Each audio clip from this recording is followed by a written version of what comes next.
Salamat sa bagong araw, Lord. Panginoon, maraming salamat sa bagong araw na ito. Maraming salamat sa masarap na tulog. Maraming salamat sa masarap na pahinga.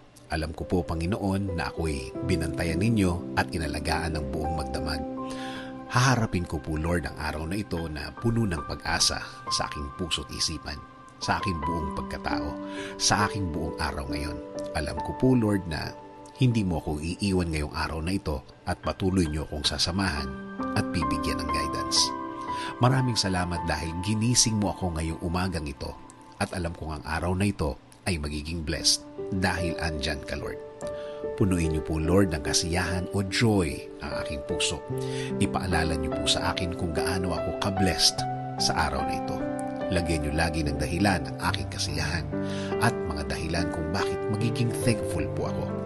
Kapag pumasok na po ang problema sa aking araw ngayon, i-remind niyo po ako ng inyong pagmamahal, ng inyong presensya, ng inyong kabaitan, ng inyong pag-aalaga, na kayo po ay laging andyan para ako'y alalayan. Kapag ako ay nanghihina, ipaalala niyo po sa akin na lagi po kayong andyan para ako'y tulungan, para ako'y alalayan, para ako'y alisin sa isang problemadong sitwasyon.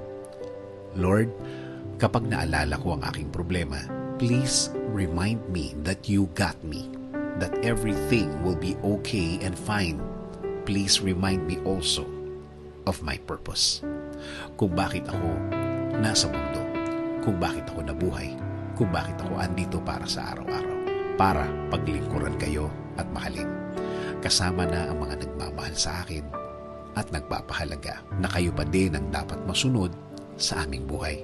Naniniwala kami sa inyong plano na lahat-lahat na gusto niyong gawin sa amin ay makakabuti sa amin, na ang lahat ng plano ninyo ay makakabuti sa aking kinabukasan at kinabukasan ng aking pamilya. Lord, patuloy niyo pong pasukin ang aking buhay. Isinusuko ko na po sa inyo ang aking araw-araw, ang aking mga gagawin at aking mga plano. Patuloy niyo kaming bigyan ng guidance sa araw na ito at sa mga susunod. Alam ko po, Lord, na ang araw na ito ay mas mabuti, mas maganda, mas produktibo kesa kahapon. Dahil ang lahat ay magbabago kapag kasama ka namin, Lord. In Jesus' name we pray. Amen. Sabi nga sa Lamentations 3:22-23, the steadfast love of the Lord never ceases. His mercies never come to an end. They are new every morning. Great is your faithfulness.